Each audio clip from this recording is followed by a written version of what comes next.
I take the same tests year by year, and I am 60% happier than I was 5 years ago because I finally cracked the code. Okay, so Arthur Brooks, the world-renowned social scientist, Harvard professor, bestselling author, who teaches people how to live a better, happier life. I've studied the science of happiness, and I found that most of what society tells us is wrong.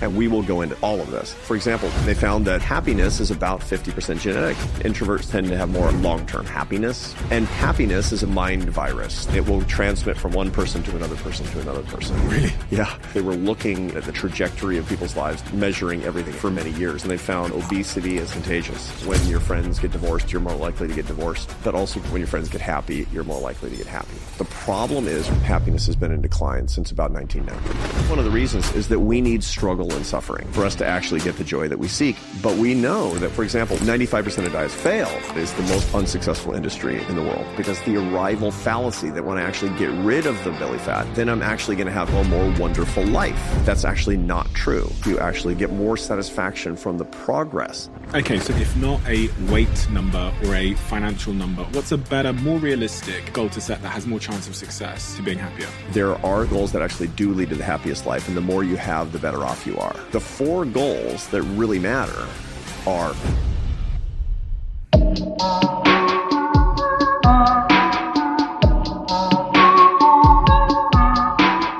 Arthur. Steve. What do you do? I am dedicated to lifting people up and bringing them together using the science and ideas around human happiness. Where do you teach? I teach at Harvard University. Are you a professor of happiness? Yeah, I'm a professor of leadership technically at the Harvard Kennedy School and the Harvard Business School, but my area is leadership and happiness. So I've studied the science of happiness, which is a huge growing field, multidimensional field across social psychology and neuroscience, behavioral economics, philosophy for a long time. And what I try to do is I bring it to future leaders in politics and policy, and especially business, and help them understand themselves as happiness teachers so that they can be happier and they can be more successful and bring more happiness to the people they lead. What is the state of happiness? Can we quantify that, where we are in terms of are we getting happier as a people or more unhappy as a people? We can, we can't. So the United Nations and a lot of other places try to see the happiest country. You've seen those data a lot. Mm-hmm. The happiest countries. That was Denmark. It's always the Nordic countries. You can't do that. And that's like, the way that happens is they go to 100 countries and they survey 1,000 people in each of 100 countries and say, how do you evaluate your life? That's like asking people in every country how much you like the music in your country. And on the basis of the highest rankings internally, you say who has the best music. That doesn't really make sense. It's bad methodology. You can look at the average well-being across a population where people are having more or less the same experience. So I inside countries, inside communities over time, I'm willing to look at that. And that shows that in most of the OECD countries, including the United States and UK, our countries, happiness has been in decline since about 1990. Since about 1990? Yeah. Is that when you were born? Yeah, 92. It's not you. It's us. What is I always think when people commit their lives largely to a topic that must have very personal roots with that individual. Yeah, sure. What are your personal roots with the subject of happiness? It's hard for me. I'm not a naturally happy person. I'm way below average in happiness. And at least 50% of that is genetic, by the way. So there's a lot of research looking at identical twins. There's a whole database of identical twins born between the mid-1930s and 1960s that were adopted into separate families at birth, then reunited as adults. This was not an experiment that was cooked up by some, diabolical Harvard, social scientist like me. It happened naturally, just sort of over the course of events. And when they were reunited, they were given personality tests. You can see some of these meetings where they were reunited on YouTube, and they're wonderful. They're joyful and funny. You find that you have an identical twin you didn't know about, and finding all these commonalities. But of course, there's always a bunch of social scientists, with clipboards, annoying them like me, taking data.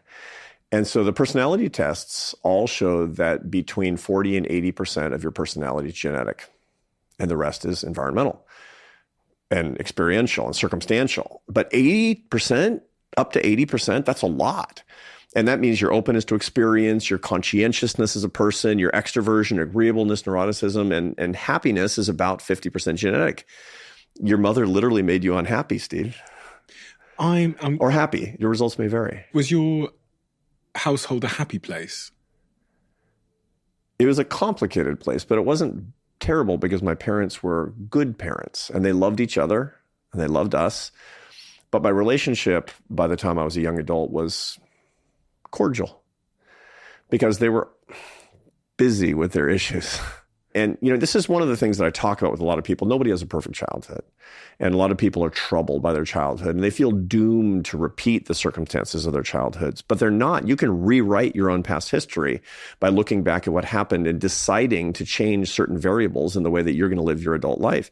So, Steve, you're going to get married and you're going to have children. And then you need to look at your own childhood and say, what are the things that I want to be the same? And what are the things that I want to be different? I'm designing my life right now not just on the basis of the things that went right, but on the basis of the things that went wrong. I wasn't close to my parents. They never lived close to me. My children, who are now grown up, never had an intense experience of a relationship with any of their grandparents. One side lived in Barcelona, the other side lived in Seattle. We were, in New York and Washington, D.C. And so now, no, I'm going to live near my kids, and I'm a grandfather now. All three of my adult kids are hearing from me every day on FaceTime, whether they want to or not. Mm. I see my grandson as much as I can. Next week, I turned down a whole bunch of work because I get to babysit my grandson. Is there any research that proves people who have hope in their lives have greater chances of survival? Whether it's when they're suffering with, illnesses, or I often think about this sort of stereotype that when someone retires or when they stop working or when their partner dies in old age, so both of them might be 90 years old. When one of the partners dies, it seems that the surviving partner has months left sometimes. That's it's mostly eerie. True. When it's not true, this is depressing how, that statistic, which is that if the husband dies, the wife is going to be fine. Really? Yeah. Widows are way happier than widowers. I told that to my wife and she's like, huh. Widowers do really poorly, generally. Men do very poorly. And part of the reason is because these data are disputed, but more or less they're directionally correct. 60% of 60-year-old men say their best friend is their wife. 30% of their wives say their best friend is their husband. Women have more relationships. They have closer, deeper love relationships with non-related kin and with the adult children typically than the husband does. The husband's most intense companionate relationship typically is with the wife. And that's why that's an asymmetric stat. And that's what the data say. But yeah, for sure. I mean, back to the main point, hope is super critical. On illness. On everything. I mean, hope actually affects all sorts of physiological processes. And we know that when people lose hope, they give up. And when they give up, they don't take care of themselves. They don't do what they need to do. They don't exercise like they should. They're not as active. They're not talking to other people. Their minds are not stimulated. They don't eat right. They might use substances in ways that they shouldn't. And all of those things compound. And so just at the physiological level, you'd see that you'd have degradation when there is no hope. And when you're 90, you can't afford it. Actually, I'm 59. I can't afford it either. And neither can you at 31. We all need hope. This is huge. To the extent that you can actually bring hope to people by showing them they can do something as an agent in their own future, that's just giving them a longer, better, more successful life. That's what I want to do with my work. Because I've seen so much. I mean, since I've actually dedicated myself to this, I have very good protocols for measuring my own well-being, and I don't game the numbers. I mean, there's macronutrients to your happiness. You have to take the different elements. It's not a single measure thing. And there are micronutrients that you can aggregate up to it. And I follow this very carefully, month by month by month, semester by semester, year by year. And I take the same tests as my students do every year. And I am 60% happier than I was 5 years ago because of my work. Because of the work that you've done on yourself, or because of your work as a... Both, because here's the deal. If you want to be happier, you need to understand the science, you need to apply it to your life, you need to share it with others, because you won't remember it and hold yourself accountable unless you're teaching it. That's why I teach people to be happiness teachers. Interesting. Yeah. Yeah. So my guess is, how long have you been doing the podcast? 2 years? We launched on YouTube 3 years ago. Yeah. It's probably having a big effect on your life. Huge. Because you're talking about these ideas. And my guess is that you're in your private life, you're talking about the ideas that you learned with other people. And every time you share these ideas, you imprint them, they're not just limbic phantasms. They become, you use them with the executive centers of your brain. The more that you learn, the more you talk about what you learn, the better off you get. You're only talking about things that empower people and lift them up and make their lives better. These are the topics of what you do, right? Because you want people to be happier and more successful. That's the point of the show, right? Mm-hmm. And that's how you're getting happier and more successful. Is there research that shows this point of agency correlates to happiness and survival? Yes. Like longevity? Yeah. And so agency essentially means that the belief that you have control over your life and your future, in essence. Yeah. And that there are things that you can do so that you're not helpless. Helplessness is the problem. This gets back to the work of Marty Seligman in the late 60s and early 1970s. He's the father of positive psychology. He created the whole field of positive psychology. He's a great mentor and hero to me. He's done so much for me and intellectually and in my career and as a friend and just as a person. And when he was doing his early work, he was doing animal studies and work on human beings to take away their agency. So he would do things like people would be, putting nickels into a slot machine, and they would figure out along the way that it didn't matter if they pulled the handle or not, that they were getting the same outcomes. That he took away just little tiny bits of agency. He had dogs in boxes where they would shock the floors of the boxes. This is hard to get through internal review boards now, but they would, because it seems cruel. It wasn't big shocks, but the whole point was that the dogs would, step off the parts of the floor that were shocking them. But when they couldn't do that anymore, they would just lie down and whimper on the shocking floor. They would give up. This is called learned helplessness.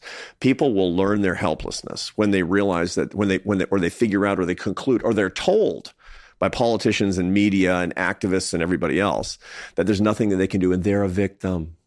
When you take on the identity of victim, you learn your helplessness.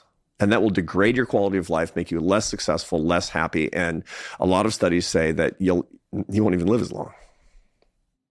This point of agency is so interesting. I had someone on the show at the very beginning of the show, and he said that he basically crowdsources his book. A guy called Mo Gawdat.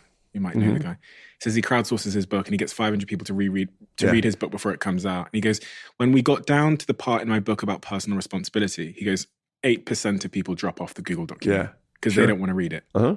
Yeah, no, this is spinach. And it's interesting because I have this column that comes out every Thursday morning in the Atlantic, 12 or 1,300 words on the science of happiness. And about once every 2 or 3 months, I have a spinach column, which says, you want to be happy? Be humble. You want to be happy? Change your mind. You want to be happy? Don't tell somebody that if they disagree with you that they're stupid and evil. Listen. Listen more than you talk. Just what your grandmother told you, right? About how to be a successful person. But it's all about humanity, about humility. But these are hard things in a society where all of our biases are, I'm right, you're wrong. I don't want to listen, la, la, la, la, la, if it goes against my whatever ideological biases that I happen to have. And I'll write a spinach column, and those are the ones that get way fewer readers. Do you know what's interesting? As you were speaking, I was thinking that nobody thinks they're a victim. They can spot victimhood in other people very successfully. But there's no one listening to this right now that would say, I am a victim. So how does one know if they're a victim? Well, a lot of people will say, I am a victim of these institutional biases. A lot of people really will say that. They will say that I'm a victim of capitalism, or I'm a victim of powerful people. I'm a victim of conspiracies that are the deep state, whatever it happens to be. A lot of people really will talk about it in that particular way. And that's sort of the problem. Now, of course, we're all victims of something, but we all have tons of power. And the really interesting thing in life is to show people the levels of power that they have, the levers of power that they have, that don't start with trying to change the outside world, that start with the inside of their heads. That's what I'm dedicated to doing, is showing people that the hope that they should have comes from the leverage they have over their circumstances, which starts with what they thought they had the least control over, their emotions, their happiness, their well-being, the love that they experience because the commitments that they make. If you really want to have power, start with managing yourself, not trying to manage the outside world. Is happiness a choice? Happiness is unattainable because it's a direction, not a destination. Is being happier a choice? Yes. Being happier is a choice on the basis of the commitment that you are going to make in your life and in your relationships, in the way that you manage yourself. Absolutely. Do you think there is a starting point to being happier? Yeah, it actually starts with recognizing that most of what society tells us about happiness is wrong. What's wrong? It's not a feeling. Happiness is not a feeling. On my first day of class, I have 2 sections of 90 MBA students at the Harvard Business School, and they're taking this science of happiness seminar. I've got 400 on the waiting list. There's an illegal Zoom link they think I don't know about, right? It's the happiness class. It's super fun. I love it. I love my students. They're terrific. And I cold call them on the first day by saying, what's happiness? And I pick 1, 2, 3, 10. What's happiness? And they always say, it's the feeling I get when I'm with the people that I love, or it's how I feel when I'm doing what I enjoy. Feelings. I say, wrong. The biggest barrier to actually getting happier is believing that happiness is a feeling. It's not. Happiness is evidence, or feelings are evidence of happiness, like the smell of dinner is evidence of dinner. That's how to understand feelings. Now, feelings are really, really important. Your affect, your mood is critically important. But happiness is something a lot more tangible. You start getting happier, the beginning of happiness, of getting happier, because true happiness is not the goal, because you have to have negative emotions. Negative emotions keep you alive. Negative experiences make you learn and grow. So you don't want pure happiness this side of heaven. Dangerous. You'd be dead quickly without a lot of unhappiness. But getting happier starts with this understanding that really what it is the pursuit of 3 things: enjoyment, satisfaction, and meaning. Those are the 3 macronutrients. So you and I are nutrition nerds, right? And what we all know, and I've heard people say on your show, is that most people get insufficient protein. And when you come to America, everybody eats way too many highly glycemic carbohydrates, right? Happiness is the same thing. We get the macronutrient profile wrong. We need more enjoyment, satisfaction, and meaning. We have to know how to get them in efficient and healthy ways, and we need them in balance. Can you define enjoyment, satisfaction, and meaning for me? Yeah. See, this is the problem, because a lot of people think they know what these things are, but they aren't. But this is the adventure, because once you kind of get into the details of this, then you've got real strategies for getting happier. The definition provides strategies. So let's start with enjoyment. Okay. Most people think it's the same as pleasure, but that's wrong. Pleasure is a limbic phenomenon. Now, of course, you know this because you've had plenty of guests who've talked about the limbic system of the brain. That's the console of tissue deep inside the brain that's been evolving over the past 40 million years. It takes signals from the brainstem and other parts, rudimentary structures in the brain. It takes those signals about what's going on the outside. In the limbic system, it translates them into information.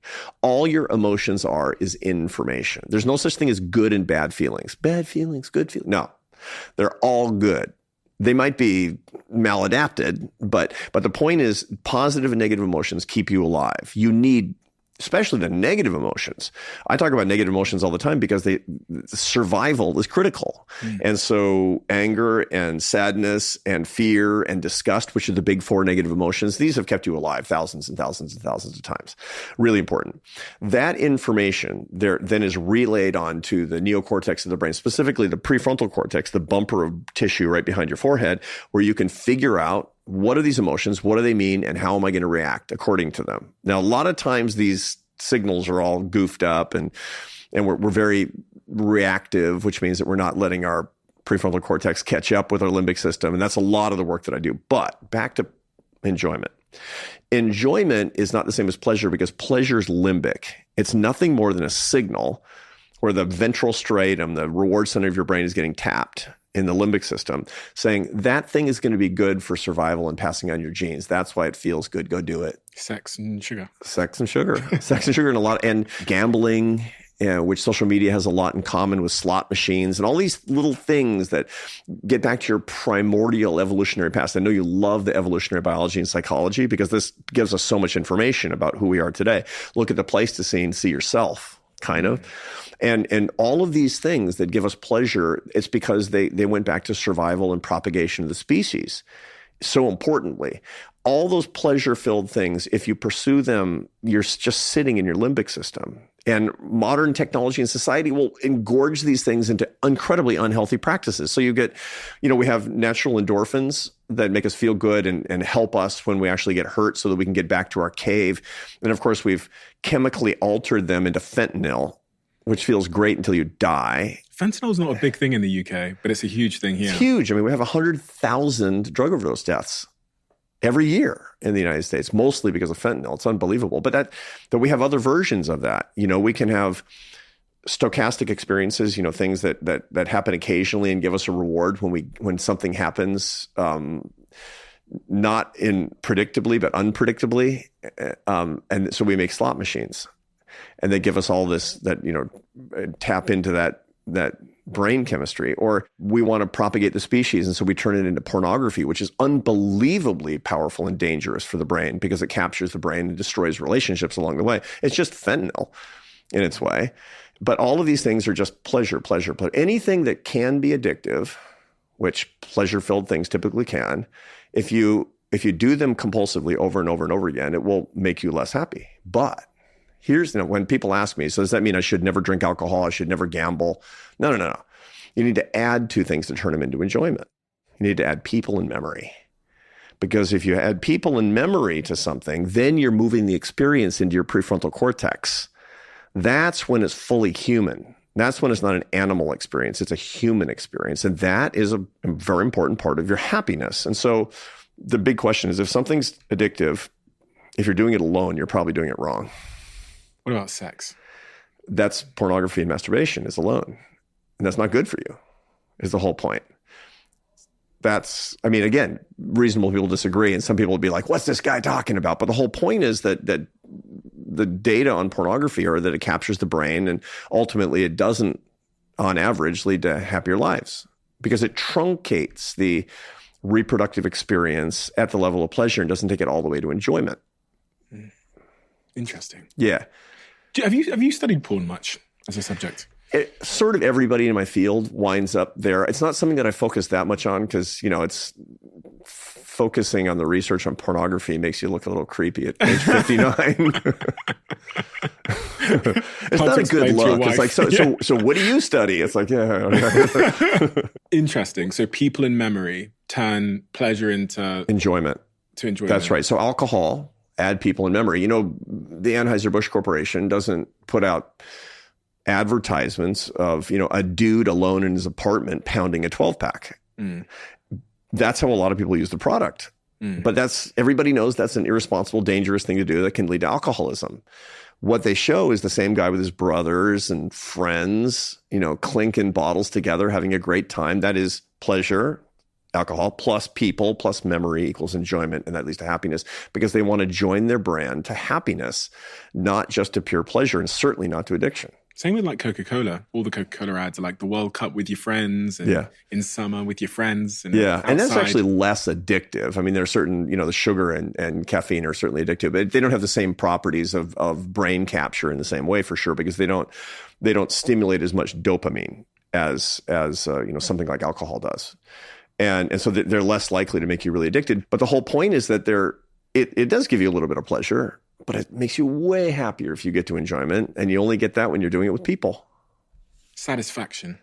Satisfaction is the joy you get after struggle. You're an entrepreneur. You understand this one really well. You're good at deferring your gratification. All entrepreneurs are good. Successful entrepreneurs are good at deferring gratification, which means I'm going to do this hard thing, and it's going to get a big payoff, and that payoff is going to be sweet. That's satisfaction. There's a really funny thing about humans is that we need struggle and suffering for us to actually get the joy that we seek. And that's a really important part of our happiness. So you find the people who are better at deferring their gratification get more satisfaction and they're happier. There's a lot of it. Remember, you've heard about the marshmallow experiment. Yeah. And people have debunked it, but they actually haven't. So the marshmallow experiment took place in the late 60s, where Walter Mischel was a psychologist at Stanford out in Palo Alto. He had a little laboratory setup where he would come in and sit down on one side of a table, and there was a kid on the other side of the table between 4 and 8 years old. And in front of the kid was a marshmallow. And so he says to the kid, "Do you want the marshmallow?" And the kid's like, yeah. He says, "I'll tell you what, I have to go take a phone call in the back here. But when I come back, if the marshmallow is still there, I'll give you another one." Can you wait? Every kid's like, yeah, totally worth it. He comes back 5 minutes later or so. 80% of the kids had eaten the marshmallow. 20% of the kids hadn't. Now that's a lot. 80% of the kids could not defer the gratification. So the real question is, who's the 20%? It's Steve Bartlett. These are the people that went on to do distinguished things. They did better in school. They got better grades. They went on to have more job success. They had better relationships. That's what they found, that the most successful kids. Now, what people fight about now is why, whether it's nature or nurture. It's probably 50-50. Like everything else in life, it's both nature and nurture. But the bigger point is good things come to those who wait. And when you wait, you suffer. And you need that suffering as part of the basic satisfying experience. Now, the bigger problem with satisfaction is that Mother Nature has a big lie at the end of it. Mother Nature says, if you get it, you're going to love it forever. And that's not true. See, the brain works emotionally and physically in an environment of homeostasis. Homeostasis means that you always return to your baseline physiologically and emotionally, because you can't stay in an unusual physiological state. Unusual states are a reaction. You need to be ready to react. And so, you step off the treadmill, your heart is elevated. Your heart goes back to where it was, so you're not dead in a week. The same thing is true for you emotionally. Something really good or bad happens to you. You think it's going to last forever so that you have an incentive to avoid or approach the thing, but it doesn't last forever, does it? That's the problem. We actually think that if I get that $1 billion, it's going to be really great. And the first thing that somebody who has $1 billion says to her or himself is, I guess I needed another billion, because of homeostasis. And that puts you on something called the hedonic treadmill. More. So that's the great conundrum of the striver, is that there's never enough. I deal with people all day long. I really specialize in people who are incredibly successful, but not happy. And a lot of what I do is explain one simple equation that both explains that, but also gives you the solution, which is that your satisfaction doesn't come from all the things that you have. So have more is not the right strategy. Satisfaction is all the things you have divided by the things that you want. Haves divided by wants. Successful people need to manage their wants even more than they need to manage their haves. They need to want less. And that's a whole kettle of fish. That's spirituality, that's discipline, that's fitness, that's diet. That's a whole lot of things that go into that. And that will help you actually get enduring satisfaction. Sounds like a contradiction though, doesn't it? It sounds like a contradiction to that the striving and the struggle is going to make me happy, but right. I should want less. Yeah. What people actually who crack this code, and a lot of, Eastern traditions actually get into this, is not that striving is bad, but that striving in itself has a reward to it. That the process and what you find out along the way is that what you wanted was not arrival. What you wanted was progress. And then you start to get the reward from the progress itself. There's a funny thing in the research on dieting. We all know that it's the most expensive, unsuccessful industry in the world, right? 95% of diets fail, which means within a year, people have gained back all the weight that they've lost. But they're successful insofar as that almost everybody loses weight when they go on a diet. Here's the thing about diets. Every day, you're willing to forego the food you like in exchange for the reward, which is the scale going down. When you hit your goal, it's going to be so great. It's going to be so great. You know what the reward is, Dave? You never again get to eat the things that you like for the rest of your life. Congratulations.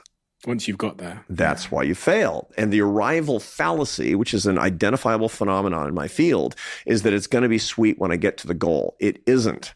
What you're going to have is homeostasis when you get to your goal, frustration and disappointment. Therefore, you need to want less. You need to think about less about wanting these arrival experiences and get more satisfaction from the progress, from the journey.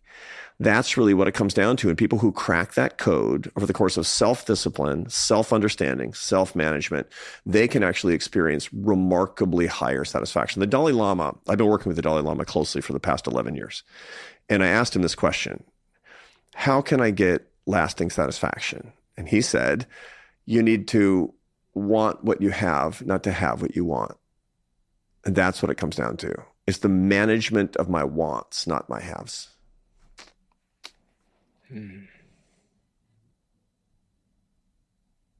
On that point, we're at the time of year now where so many people are thinking about diets. You mentioned that there. So for those people that are approaching that moment and they're going to be setting their goals and stuff and all those kinds of things, what is a better goal to set if not a weight number or a financial number or whatever? What's a better, more realistic goal to set that has more chance of success? Yeah, it's interesting because there are certain things that we can accumulate that won't homeostatically return us to the baseline, that won't throw us onto this hedonic treadmill over and over and over again. Those goals are the goals that actually do lead to the happiest life. And the more you have, the better off you are, where more actually is better. But they don't fall into the categories of money, power, pleasure, and fame, which are the typical kind of goals that we get, or related goals like weight loss or, whatever it happens to be. The 4 goals that really matter are faith, family, friendship, and work that serves others.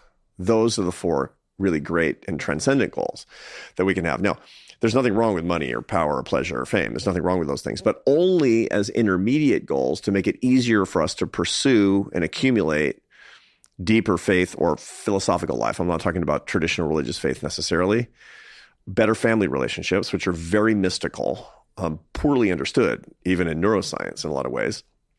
Friendship, deep friendship. It's hard for a lot of people, especially successful people, and work where you earn your success and serve other people. That's what it comes down to. So those are the right New Year's goals that we need. This year, what am I going to do? How am I going to grow closer to the divine? How am I going to do that? This year, what am I going to do to draw closer to my family and to have a more intimate relationship with my family? How am I going to have deeper friendships this year? And how am I going to take my work and find it more meaningful and satisfying on the basis of serving other people? How am I going to do that? We haven't gotten to meaning yet. Yeah, we haven't got to meaning yet. You said the word there, but I want to make sure I close off on this point about a better goal, because there's still going to be a huge group of people that go, listen, I get it, love it, I believe it, but I hate this belly fat. Yeah, I got it. And this belly fat yo-yos every year. So no, I get it. So those are intermediate goals, and there's nothing wrong with those things. The problem is where they become satisfying and self-destructive is when that's the final goal, because by the time you get there, you think, why? Why? That wasn't as meaningful as I thought. That wasn't as good as I thought. That's the arrival fallacy, that when I actually get rid of the belly fat, then I'm actually going to have somehow a more wonderful life. That's actually not true. The reason that you're doing that is because you want to live longer with your spouse and see and dandle your 11 grandchildren on your knee. That's the reason you want to do this, because you need to do it for some intrinsic reason as opposed to an extrinsic reason having to do with people will love me more. I mean, it's amazing to me because I do a lot of, wellness and fitness and stuff as it interacts with happiness. I work with a lot of people who are very big in the longevity community because I have sort of the happiness console, the science of the happiness console that I put into those things. And so I meet a lot of people that are really into the fitness part. And what a lot of guys will tell me is that they'll have these fitness goals. Like, I'm going to put on 15 pounds of muscle this year and I'm going to get rid of all my belly fat and the whole thing. And if they stick to it by September or October, what they're finding is that, they're not getting any more attention or compliments from women, but a lot of dudes are going, looking good, dude. And they're like, that's not what I wanted. And part of the reason is because the arrival fallacy is you build up this image of what will actually come from the satisfaction that will come from hitting these intermediate goals. These aren't the right final goals. You got to have the right final goals and then set some intermediate goals along the way, but let's not kid ourselves. And when you think carefully about that losing your last 5 pounds of belly fat so you can see your lower abs, which, by the way, is not necessarily that healthy, is going to materially improve your life and your relationships. It's not. It just isn't. What's a better end goal then as it relates to fitness? Would it be something more centered on health? Yeah, or it is. It's something that's actually sustainable and having to do with health, also with happiness is the way that this works. So I work out 60 minutes a day. It's not because I'm vain. Look, I got a face for radio, Steve. I mean, it's good. I don't know what you're talking about. Yeah, I know, but it's age adjusted. I look good. I think you look good, period. And I'm not, I've got a girlfriend, but credit where credit's due. Thank you, Steve. I appreciate that. But you made my week. See, this was my goal. Yeah. But the reason that I do this is because I find that for me, that working out as much as I can is much harder than working out every day. Working out every day is much easier than working out as often as I can. Right? Amen. Yeah. And practicing my religion every day is much easier than practicing my religion when it comes naturally to me or when I find it convenient.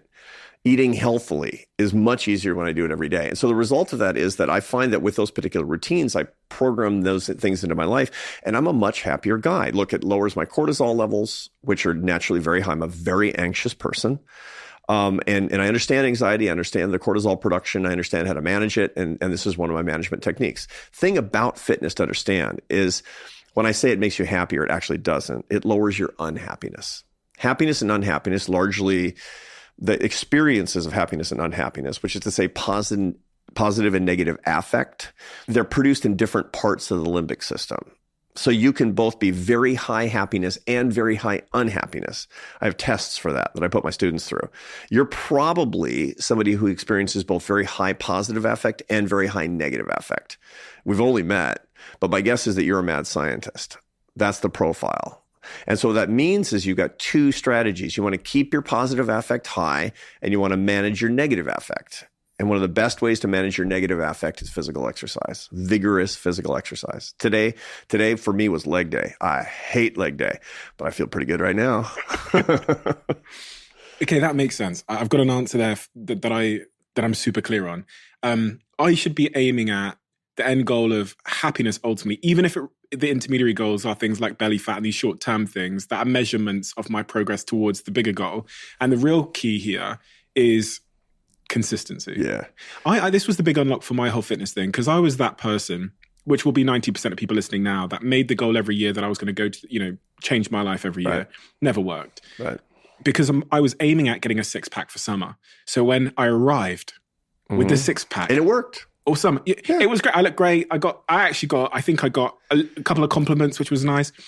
However, the minute summer finished or the six-pack arrived, I could not find for the life of me the motivation. No. So I'd go into winter and I'd become There's no willpower that can like you cannot muscle these things out unless they become a part of your life. Consistency, making my goal consistency and habits was the big unlock for me. For sure.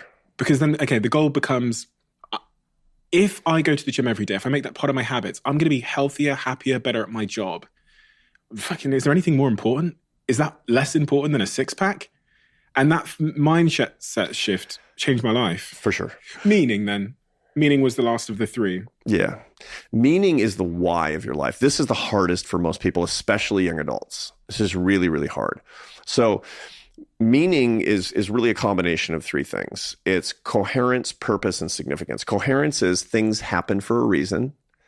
And so meaning in your life means you got to have a theory about why things happen. Like it's one damn thing after another. I mean, you got to have some concept of why things happen. Purpose is my life has direction and has goals. That's what purpose really is. I'm going in this direction toward these things without getting stuck on the arrival fallacy. And the last but not least is significance, which is it would matter if I weren't here. I'm significant.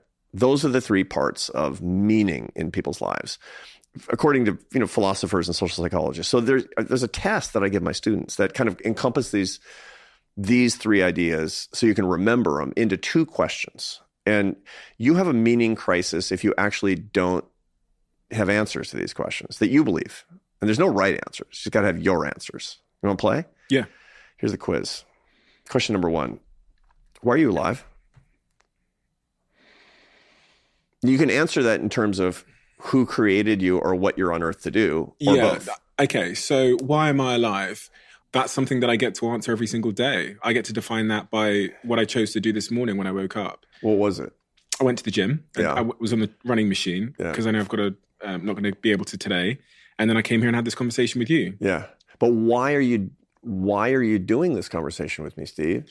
The Ikigai theory comes to mind when you ask that, which is it's incredibly selfish. I learned a tremendous amount already just from this conversation. Uh-huh. And I know that it pays it forward to other people who are going to learn from it as well. And that makes it feel worthwhile. So you said two things, fun and service. Yeah. Right?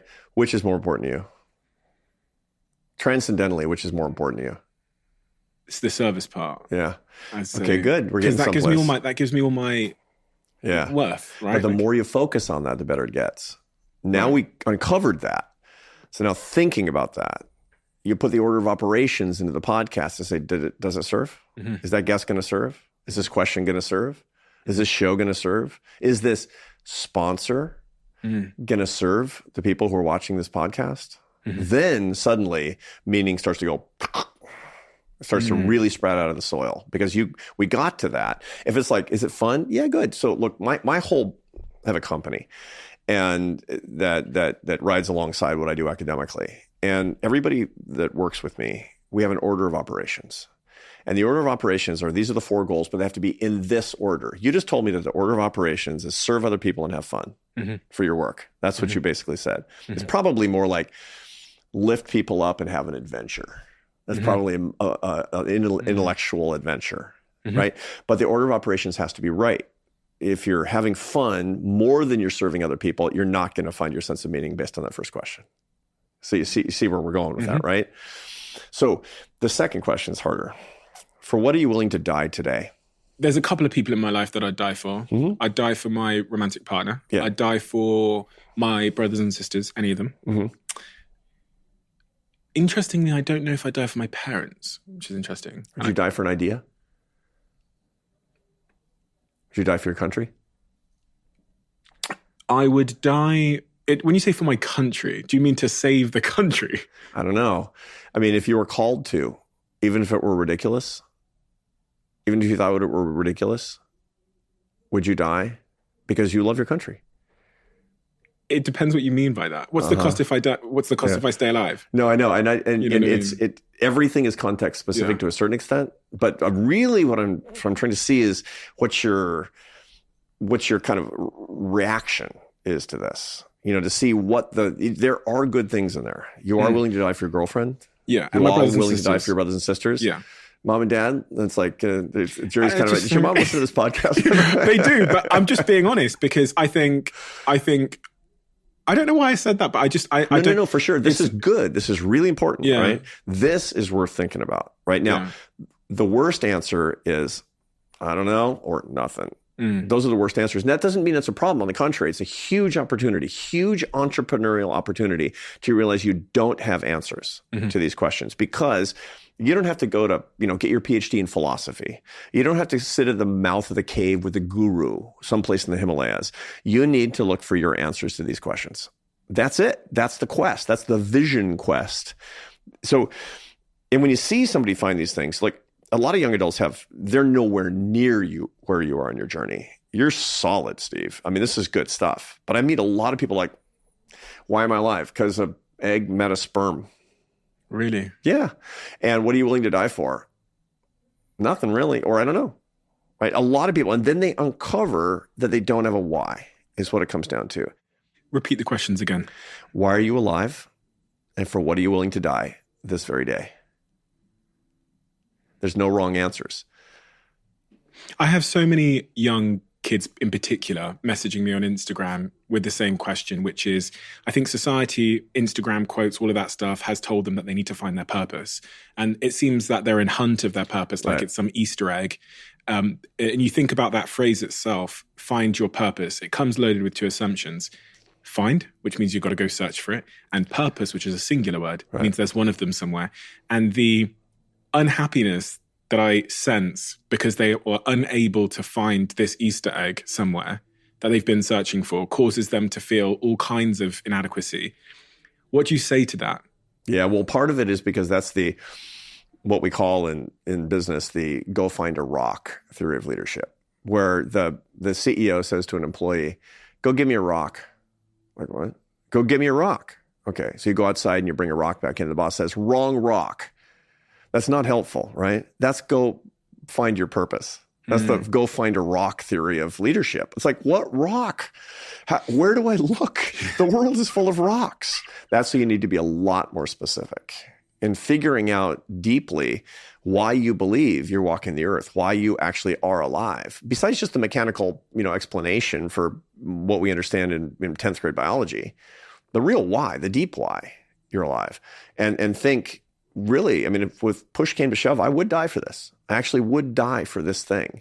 That's when you understand what your deepest values are. That's when you can actually write your mission statement. That's what it comes down to. And that's how people actually find, as opposed to just platitudes on the internet of go find your purpose. I spent a lot of time in Dharamsala in the Himalayan foothills. This is where the Dalai Lama lives in northern India. And when I'm in Dharamsala was a little village until the Dalai Lama went there about 1960 when he was exiled from China, when he was kicked out of Tibet. And now it's not a metropolis, but there's tons of people there. And I meet a lot of Westerners there. They're seekers. I'm a seeker, man. Gosh, yeah. Yeah, I'm a Bali seeker. as well. And so I'm going to go to a place where I feel like there's a lot of positive spiritual energy. And don't get me wrong. I mean, I've studied meditation with the Dalai Lama's Tibetan Buddhist monks. I mean, I'm a much better Catholic on the basis of this. I feel like I'm a deeper Christian on the basis of this. But the idea of just going someplace and randomly looking, hoping that your purpose just hunts you down is misguided. You have to have a much better, more specific sense of what you're looking for. And these things, coherence, significance, and purpose as part of meaning are the way to do it. And those two questions are a good way at least to get started. There's going to be a huge group of people that are listening to this and thinking, do you know what? I don't have anything that I would die for. And I don't really know why I'm alive. Yeah. And that's just made me It's feel hugely like good news. It's incredibly good news because that's the basis of your adventure, is to find those things. Because in point of fact, there are things out there. You just don't know them yet, and you haven't been looking for them. Who knows what you've been looking for? Like, maybe you've been looking for what I like, right? why is that wrong? There's nothing wrong, but it's just not going to be the secret of finding your meaning. What I enjoy is a different pillar of happiness. A lot of people will say, if I figure out what I enjoy, then I'll find my meaning. No, those are different. It's different. You're over on that branch of the tree. You're trying to get over on this branch of the tree. Different questions. So I'm that person. Say I'm that person now, and I don't have answers to either. You tell me that's a great place to be because it means the start of my adventure. Yeah. What do I do? Put my shoes on and leave the house? What?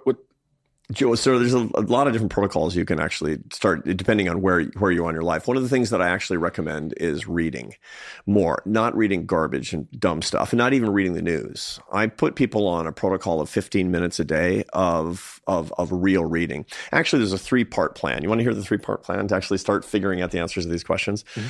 You don't have to answer the questions directly, but number 1 is start thinking to yourself, what do I think is right and wrong? What are my moral principles? What are my moral non-negotiables? Mm-hmm.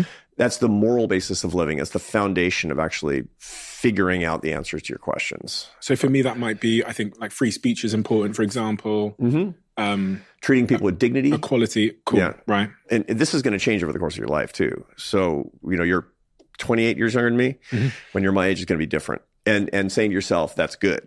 I want to change. I want to change. I want to change. And that means that one of your non-negotiables is moral flexibility, perhaps. Really important that you're able to evolve, right? The world doesn't want you to evolve. The world wants you to be rigid because you're a better soldier in the culture war. When you're not able to say, what I thought actually probably isn't right. Weird, right? Okay, so that's number 1 is the moral foundations and thinking about that. I ask my students to take out a piece of paper and start writing things down that they think. Here are the things that I actually think are right and wrong.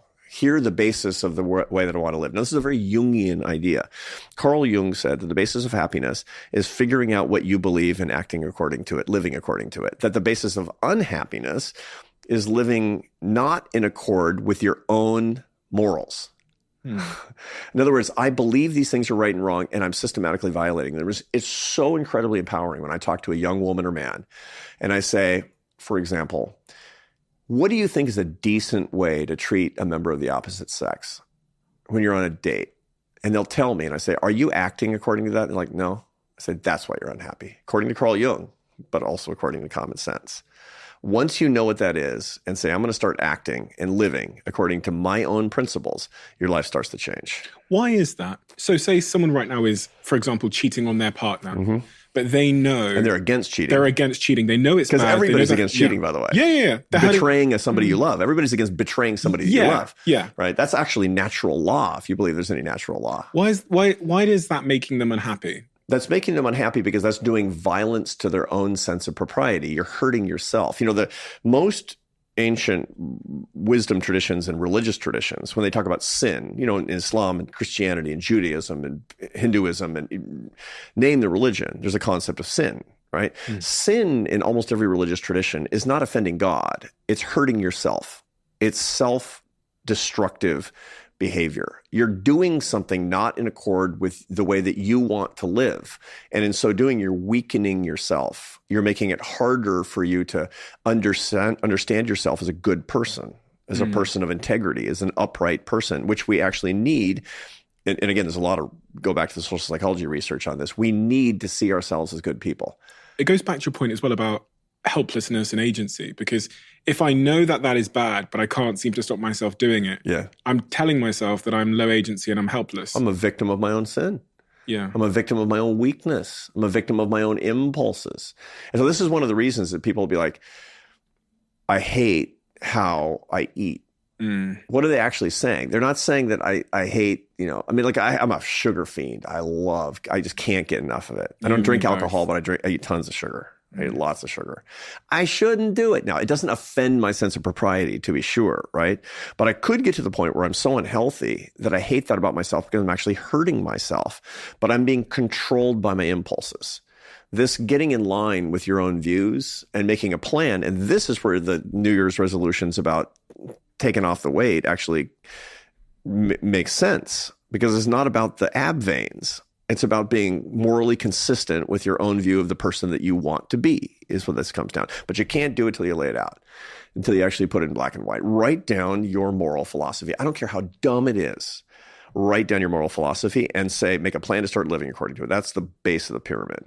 There's two other parts, okay? The second part is a contemplative tradition, is contemplation. You need more contemplation so that you can experience transcendence. Now, there's a bunch of different ways to do this, right? This is why everybody wants to do mindfulness meditation. That's all that is basically sitting still without your phone and focusing on being alive. So there are a lot of ways to do it. There's informal ways to do it. My colleague, Ellen Langer, if you had her on the show. No. Super interesting person. She actually was the one who brought the concept of mindfulness to the West about 30 years ago. Wow. She wrote a book called Mindfulness. She was the first woman tenured in the psychology department at Harvard. She's phenomenal, and she's just absolutely first rate. And she says that mindfulness is best practiced if you're sitting on the train by putting away your phone, putting your hands in your lap, and looking out the window. Can they listen to this podcast while they do that? Because no, you should listen to the podcast, but not during those periods. Okay. And start with 5 minutes of just simple contemplation of life. Now, there are other ways to do it. Prayer is a really good way to do it too. Religious traditions are excellent at doing it, but people in a distracted world don't do that at all. You need to be in your head. You need to stop distracting yourself and systematically stop distracting yourself, because in your default mode network, you'll actually start to think about things that actually matter, including the things that are in the fundamental moral basis that you've started to formulate. You need contemplation. I was thinking about this last night. I don't know why I was thinking about this, but this is how weird I am. I was thinking about why I don't pray anymore, because I grew up in a Christian faith until the age of about 18. Are you still Christian? No. And every time we had dinner, for my whole childhood, the family sat around the table, one of us would pray. And we'd just basically give thanks for things we're grateful for. Right. And I stopped praying because I no longer have the Christian faith. But I was thinking last night, it doesn't mean I need to give up the prayer, which is just an exercise in gratitude to be thankful for the nature of my life. And that would serve, and I don't have to pray to something. I can just pray for gratitude. Well, you can contemplate. You can contemplate the source of your gratitude. So gratitude listing is a really important way for you to focus on we're resentful creatures because we have a negativity bias. We have a tendency to pay attention to the negative things in our lives disproportionately because that tendency serves us for survival. You pay attention to the worst thing that happened at the dinner, not the best thing that happened to the dinner, for a reason. I mean, we've evolved to the snap of the twig behind you does not make you think, oh, I bet that's my friend, right? So that's just how we're evolved. And the way to not let that become maladapted is for you to contemplate the sources of your gratitude, which are incredibly abundant. Now, the reason you stop praying is because you don't believe there's anybody on the other end of the line. Listening, yeah. Yeah, you think that it's like the ghost phone in Japan. After the tsunami, the earthquake and tsunami, a guy set up a telephone booth that's not connected, where the phone is not connected and 30,000 people have gone and picked up the phone and talked to their dead relatives. That's the ghost phone. And that's not satisfying for you with respect to prayer, because your kid version of religion was the reason you're doing that is because you're talking to God. You've got a direct transmission mechanism to God, and now you don't think that's actually the case, so you stop doing the contemplation. Right now, it's probably worth rethinking an adult version of your faith, as opposed to being put off by a lot of people are really put off by the kid version of their faith. It's like, really? Yeah, like the all the weird stuff and doesn't make sense. But most likely, according to the data, you're going to start becoming interested in your Christian faith again as you get older. It doesn't mean you're going to have the same faith that you had. On the contrary, you probably won't. But you'll start being on like, there's certain things I miss about that. And life actually is messy. And there is suffering that's hard to explain, but there's lots of things in life that are hard to explain. And maybe there's something in there that I didn't understand before. So openness to that. I'm not saying for sure, but I'm saying just be open to it. And then the very top is wisdom. And that requires reading or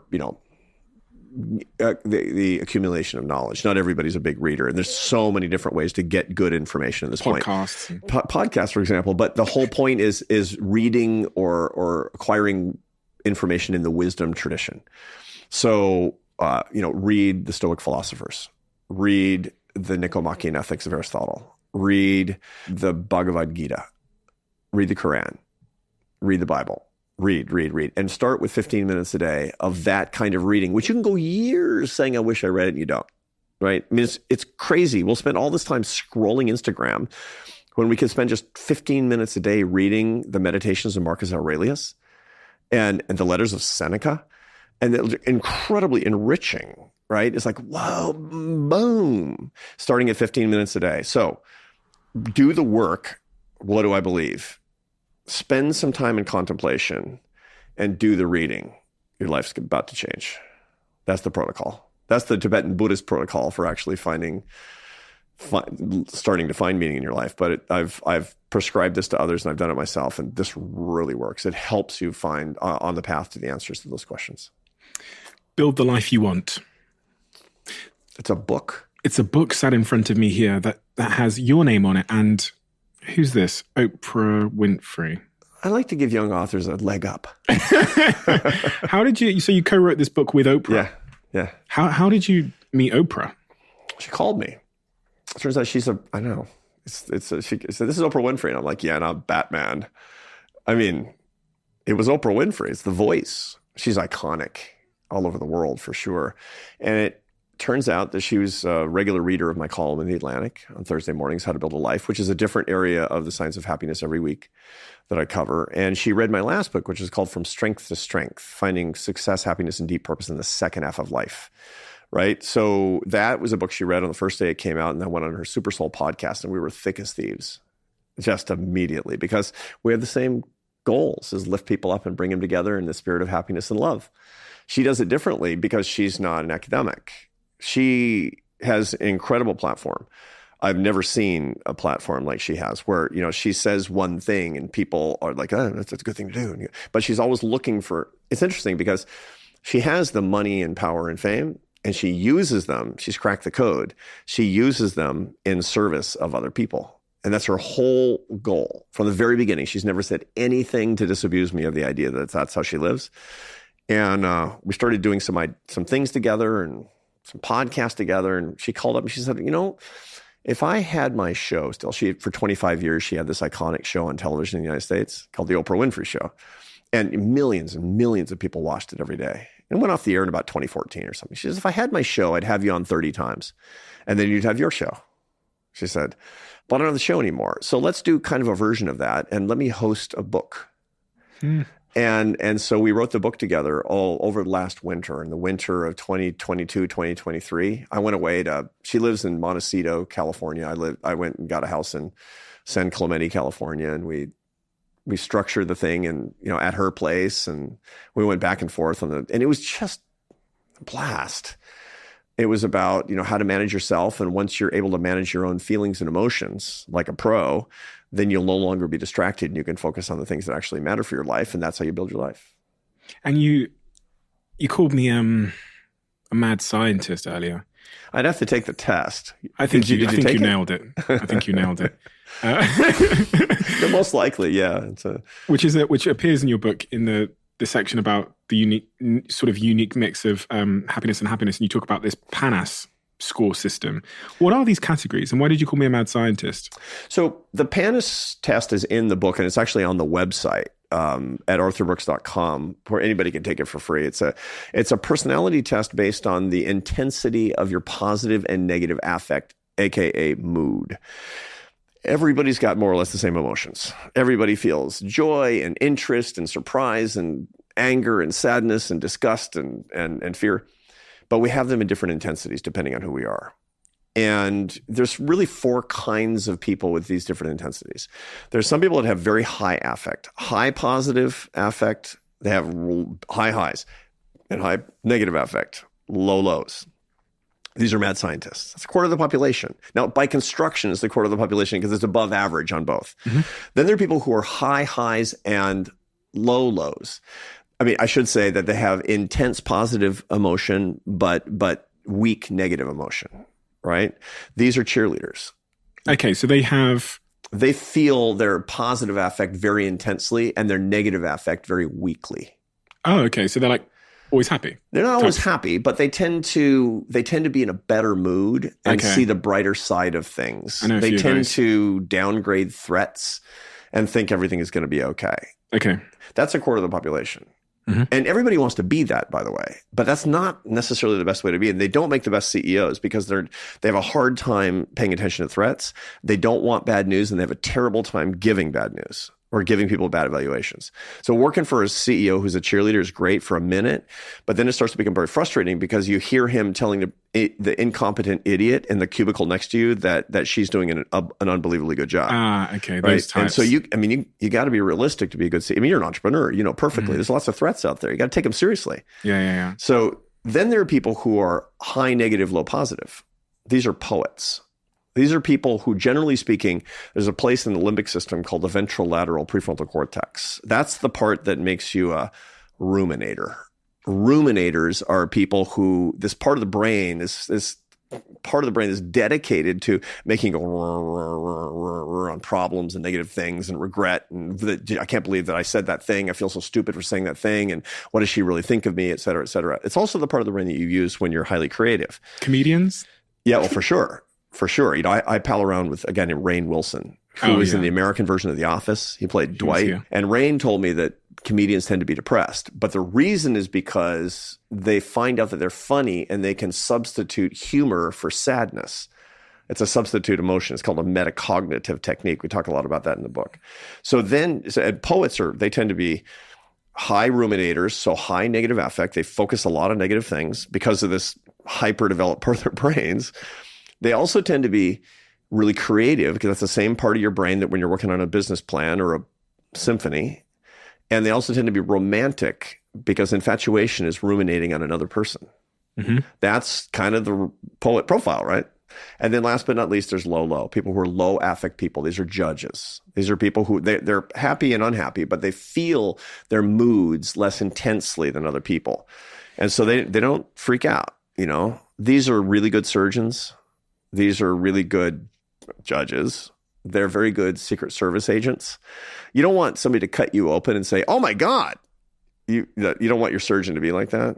And so there's a gift and a role for all 4 of these quadrants. Most great entrepreneurs are mad scientists because the reason that they're entrepreneurs is because they want to feel things intensely because everything is intense and they do everything intensely, right? You don't have that many people who are just like super chill.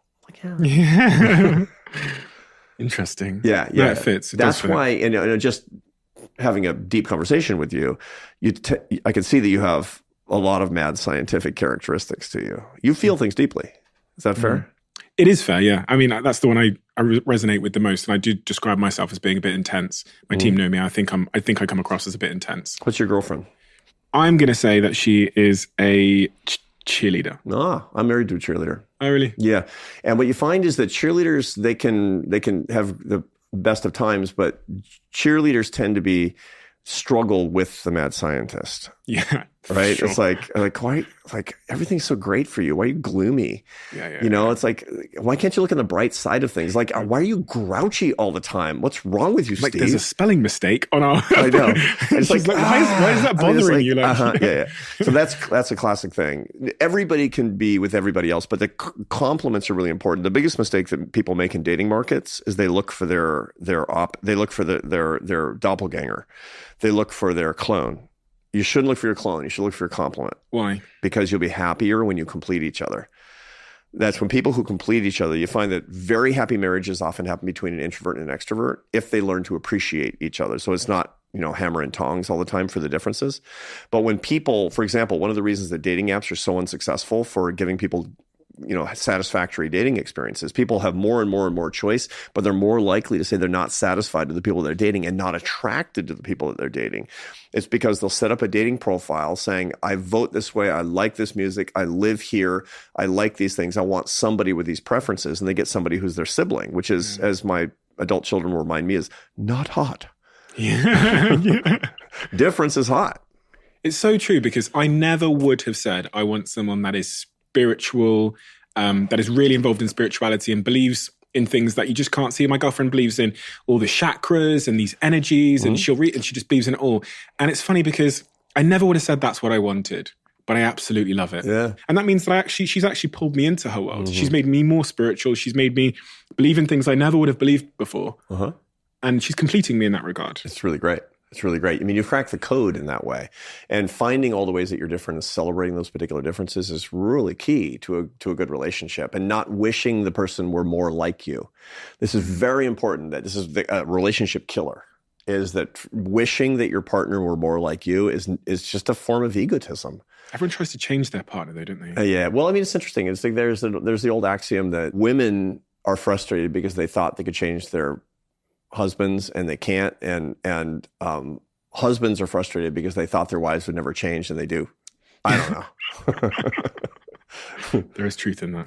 Relationships and love. How important is this as a subject for happiness? It's the number one area of interest of my students. Really? My average student is 28 years old. So they're MBA students, they're master's students. They've all gone through college, they've gone to work, and they've come back to the Harvard Business School. You have to have some business experience to get the business master's degree. And this is the number one thing they want to talk about, they want to learn about. They want to learn about it scientifically. They want to learn about the neurochemical cascade of what's actually happening in your brain, and at what point you can't control it anymore. We have a lot of case studies at the business school about, CEOs who were dismissed for inappropriate relationships with subordinates. I mean, it's a classic theme. And the last line of the case study is always the CEO looking out the window of the train after being dismissed going, I don't know what happened. Yeah. And so we look at brain scans and say, this is what happened. And you can see it in the brain. Kind of. I mean, somebody who's really in love has brain activity that looks an awful lot like a methamphetamine addict's brain scan.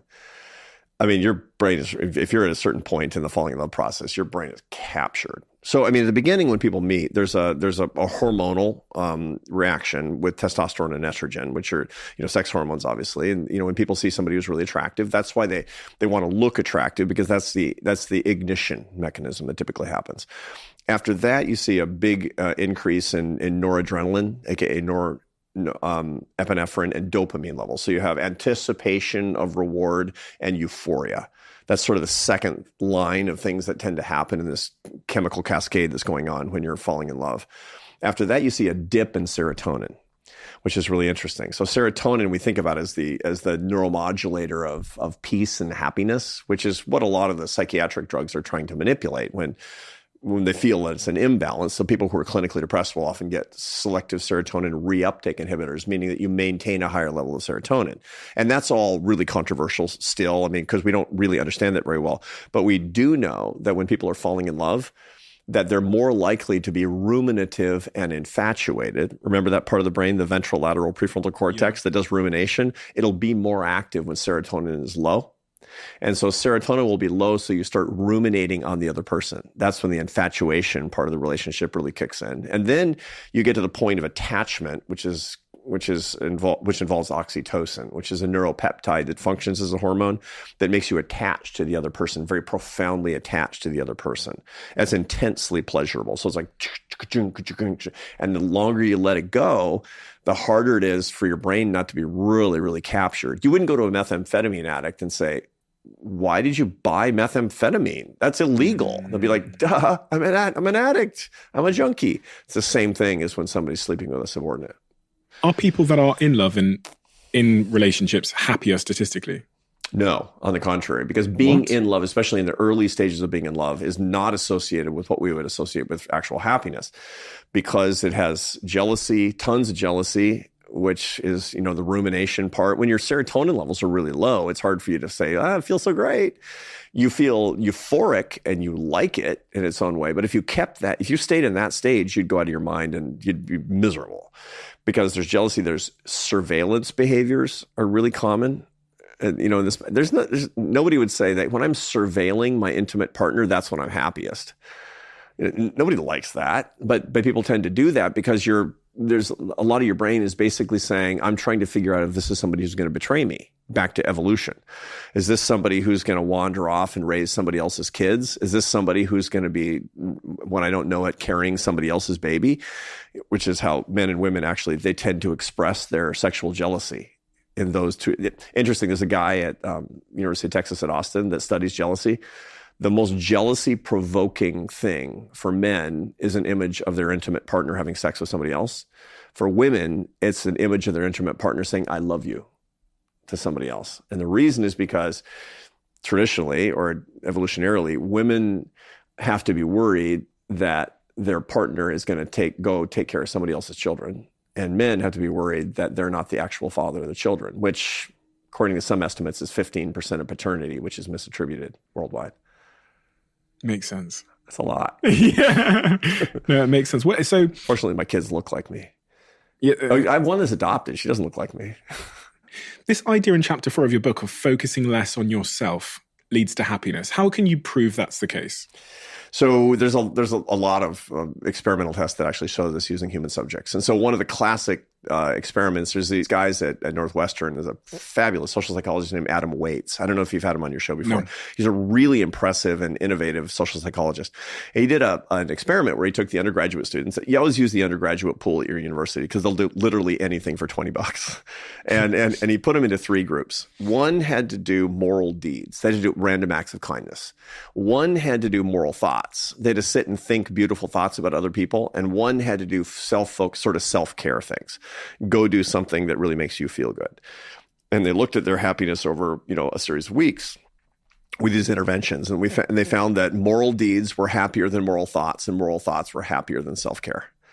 That's what they found. In other words, and again, this is basically showing the same thing that, I did research for years and years and years about happiness and charitable giving. If you're lonely, the most important thing you can do is volunteer.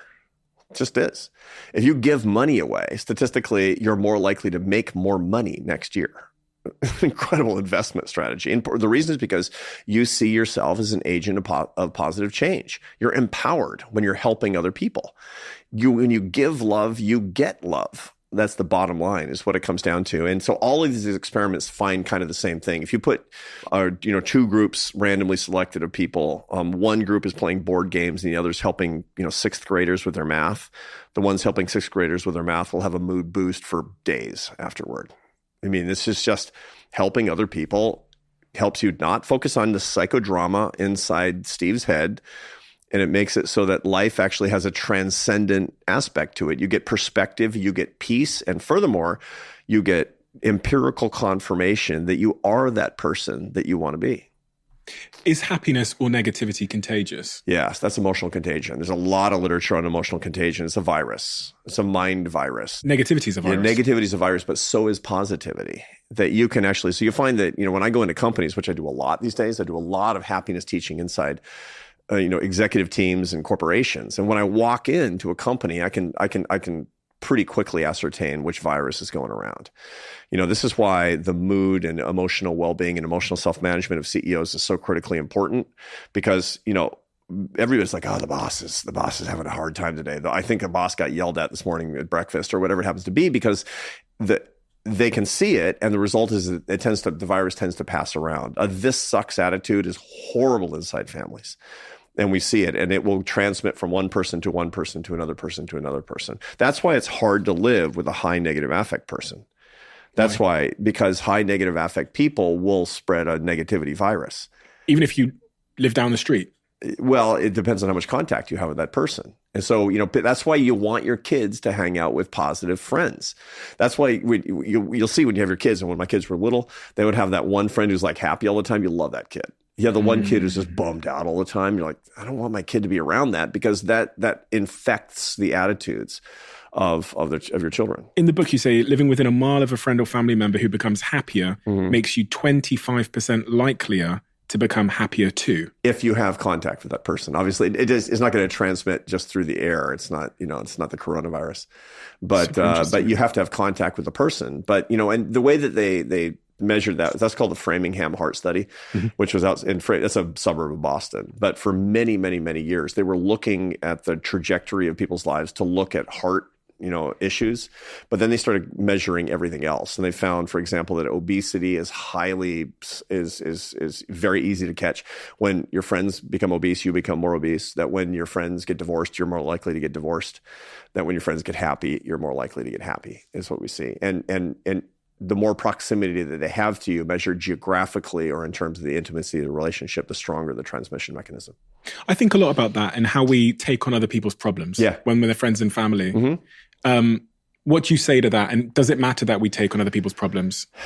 Sort of. I mean, there's a big distinction between empathy and compassion. So the best way to be a parent or a partner or a friend is to be compassionate, and that's not the same thing as empathy. Our society overvalues empathy. Empathy is feeling somebody else's pain. That's taking on their problems. The worst parents of teenagers are empathetic, or highly empathetic people. It's like, I feel your pain. Why? Because you're not actually helping. You got to do things that I may feel your pain, but I can't be paralyzed by that. On the contrary, I got to do hard things you're not going to like, son. That's the reason that we always say, you're not his friend. You're his dad. And that means be compassionate, don't be empathetic. The same thing is true at the big level. I mean, I would argue that our welfare systems in our countries need to be more compassionate, as opposed to simply empathetic. And, and that we could actually help people a lot more too. Being compassionate means being hard as steel and doing the things that people actually need because you love them, not just because you're actually feeling their pain. So in our families, we need to say, what does this person that I love actually need, notwithstanding the feelings that they're transmitting to me? And sometimes that means you got to care for your own happiness. Like they say on the plane, put on your own oxygen mask first. Take care of your own happiness so you're not getting this negativity virus all the time, being paralyzed by somebody else's pain. You're not going to help them enough. No, it's almost never. Well, I mean, there are cases when somebody is just a schism, but I only recommend, particularly in family, schism when there's abuse. And somebody being unhappy is not abuse. Political differences, really not abuse. It's like 1 in 6 Americans in this country is not speaking to a family member because of political differences. That's insane. That's simply insane. That does not count as any good reason to do that unless there's actual abuse. Who's happier, introverts or extroverts? Yes. So extroverts is the classic finding. Tons of studies find that extroverts have more positive affect. They tend to have higher mood, but introverts have special gifts. They have closer relationships. They have deeper emotional connections to other people. And the result of that is that they have long-term friendship and marriage partners that sustain them in a way that extroverts don't. Extroverts often can get really lonely because are you an extrovert? It's such an interesting question. Because you might not be, even though you're a mad scientist. I don't think I am. When you're at a party, do you find that you get exhausted? I looked at Jack. He's known me many, many years, 5 years. I'm an introvert. I just want to be alone. So when you're at a party, do you find that it sucks energy out of you? I don't go to the party. Certainly your baseline is introversion, but you have extroverted characteristics because you're able to do. Good entrepreneurs know how to be extroverts when they need to be, which is important. And you run a podcast. If you're a true introvert, it's like, I got to meet Arthur Brooks. What a pain. No, I like deep conversations. I don't like small talk. Yeah. You do have close friends? Oh, yeah. The same 5 guys I've known for 10 years. Yeah. That you've known since college. Yeah. Basically no others other than this lot here who I consider friends. But the same 5 that I've known for 12 years. They're real friends, not deal friends. No, they're real friends. Yeah. They were there when I was shoplifting pizzas to feed myself. Same 5 guys. So that's interesting. So extroverts, they tend to get more short-term happiness, and introverts tend to have more long-term happiness. So what you find is that extroverts, they tend to get more enjoyment, and introverts tend to get more meaning. Metacognition. You used this word earlier on when we were talking about happiness. It sounds like almost an antidote to unhappiness in some respects. What is metacognition? Explain this like I'm a 10-year-old. Yeah, okay. So metacognition simply means thinking about your thinking and taking more time as you react to your emotions. That's what metacognition is all about. So the emotions are produced in the limbic system of the brain, an ancient part of the brain. You react to them and decide what they mean in the prefrontal cortex, the C-suite of your head. That takes time. Those are not the same place. You need to experience your emotions in your conscious executive brain. Which is the part at the front. The part of the front, the bumper of tissue right behind your forehead. So when your kids are little, when your kids are 10 and they're freaking out about something, you don't say, don't be so limbic. You say, use your words. What you're saying is be metacognitive. Allow yourself to explain this thing that you're feeling, and in so doing, you're using your prefrontal cortex as opposed to relying on the limbic tissue of your brain. So write it down would be an example. Journaling is phenomenal, classic case. So you're anxious. Yeah. Anxiety is unfocused fear.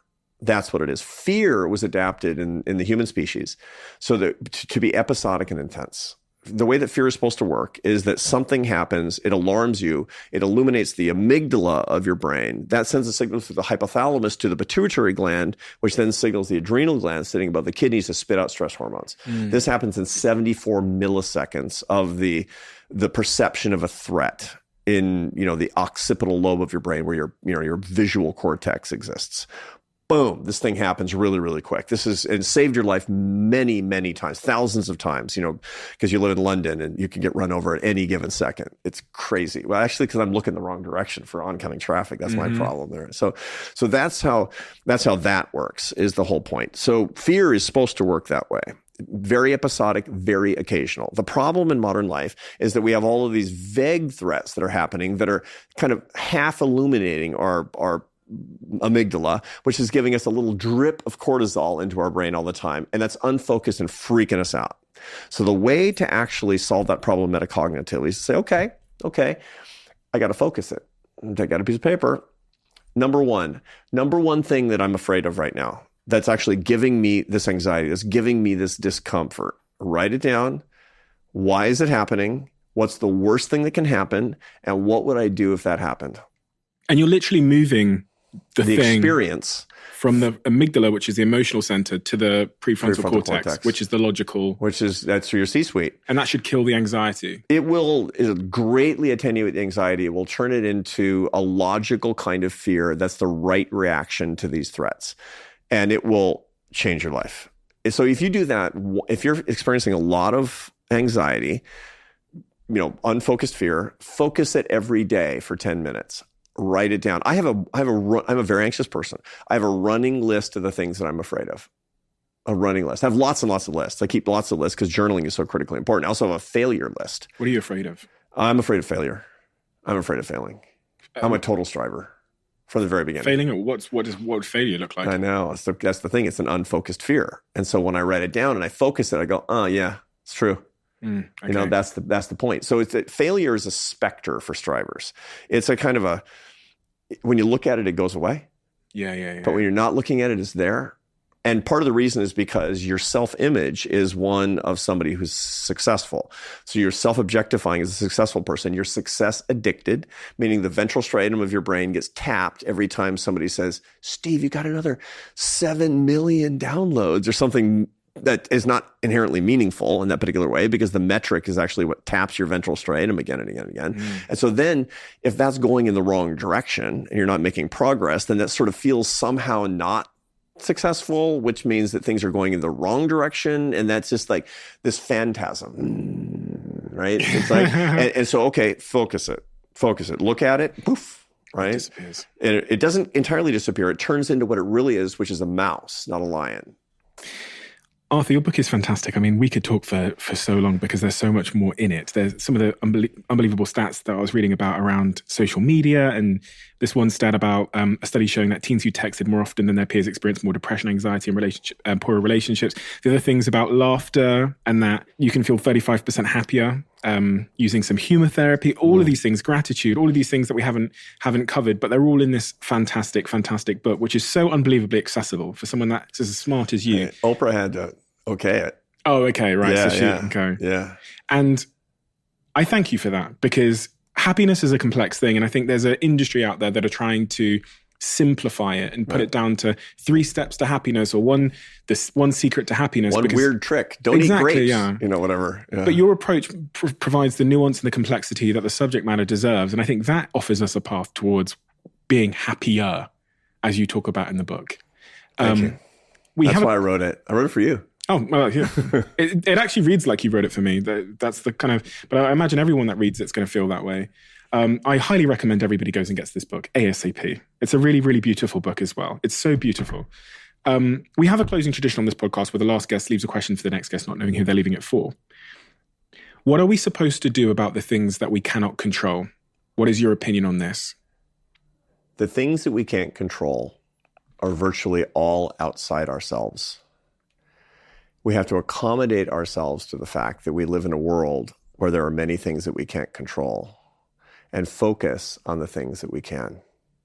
How do we deal with things that we can't control? By refocusing our attention on the parts of our life that we actually can, thus giving us agency and giving us a sense of peace and perspective about the truly uncontrollable.